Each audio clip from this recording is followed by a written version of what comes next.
This is Leanne from University of Kentucky. Christy has asked me to do a brief presentation for you on writing outcomes and strategies. And so the attached PowerPoint, the PowerPoint that will follow here, has kind of a voiceover, I guess, of it that will hopefully guide you through the outcome writing and strategy writing process. And in the end, I leave you with some examples of family concerns and look forward to your practicing writing outcomes and strategies for those priorities and concerns, which are much more difficult than the examples that I'm sharing. But I look forward to talking to you and working with you on how to phrase those. So take care, and I hope this is helpful. Okay, so we're going to be talking about smart outcomes and strategies that fit the routine. I should mention that I've ripped off the SMART acronym from the business community. That's an acronym they usually use to talk about writing outcomes that are specific and measurable and so on. So today we're going to learn to develop routines-based outcomes for infants and toddlers, for IFSPs, and to develop strategies that support those outcomes within the context of natural learning opportunities and routines. Kind of an older way of deciding outcomes is one in which the team takes the lowest items missed on an assessment instrument and translates those into outcomes. That doesn't really make a lot of sense, particularly since we usually use traditional assessment instruments to do this.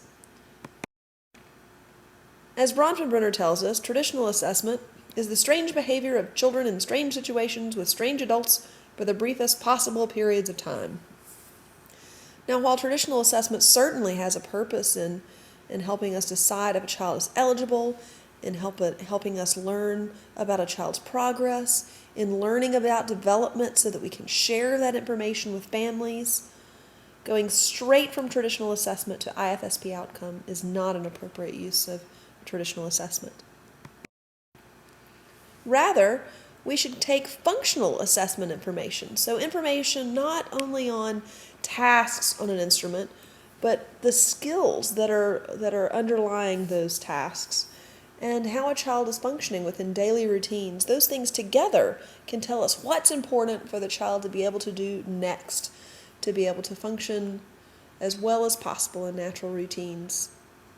And that's where our outcomes come from.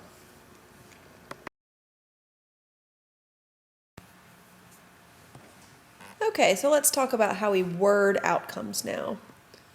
In wording outcomes, we need to remember that jargon can be intimidating and that jargon is relative. What's jargon for one family may not be jargon for another family. What's jargon when a family enters early intervention in the beginning may not.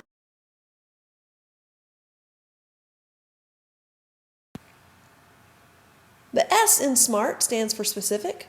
We want to know, is it clear to everyone exactly what we're talking about? What exactly is the behavior?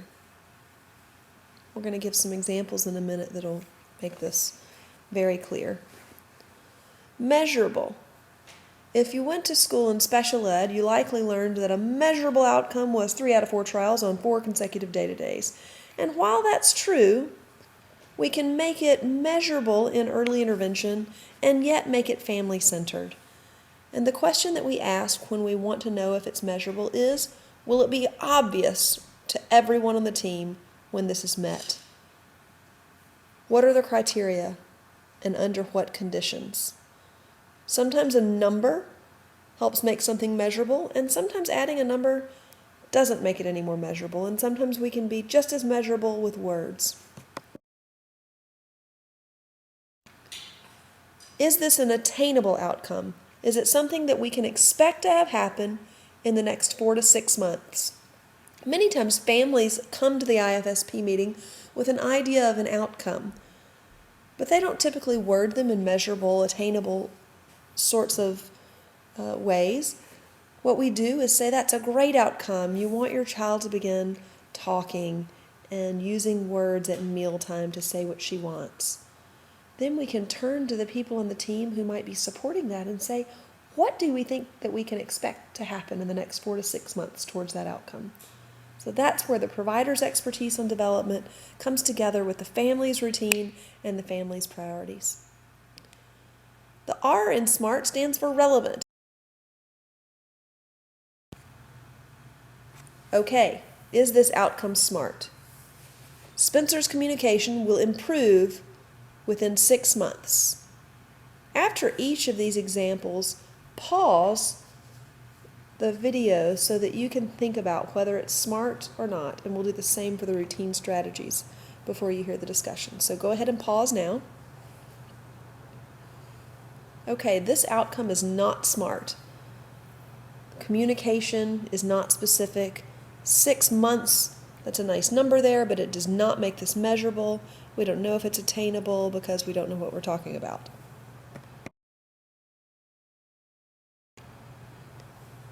Okay, go ahead and pause this one. Maisie will receive speech therapy twice a week for an hour is not even an outcome. This is a service.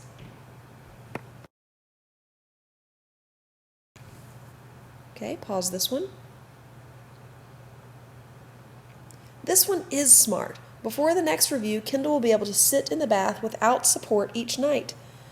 It's clear exactly what behavior we're talking about. Sitting in the bath. We know what conditions, without support, and we know what the criterion is each night. This is one of those sort of things that has to be 100% of the time. You can't be able to sit independently some of the time. You got to be able to sit all of the time. So each night is appropriate. And there are no numbers there, but it's measurable, it's attainable, obviously relevant, and I'm betting tied to a priority. All right, pause this one.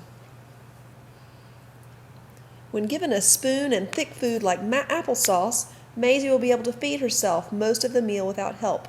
A lot of states do this target date sort of thing. And it's clear that a lot of people think that by putting a target date in there, it suddenly becomes measurable. This is a measurable outcome, but it is not because of the target date. This would be a measurable outcome without the target date. We know exactly what behavior we're talking about, feeding herself with a spoon. We know under what conditions. When we give her something thick, like applesauce or oatmeal or pudding, something thick and chunky that sticks to the spoon, not chicken noodle soup.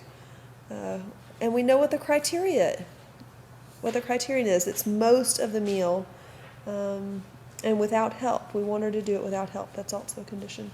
So most of the meal. And are the parents going to be able to tell us whether she's able to feed herself most of the meal without help? Yes, they'll be able to tell us that.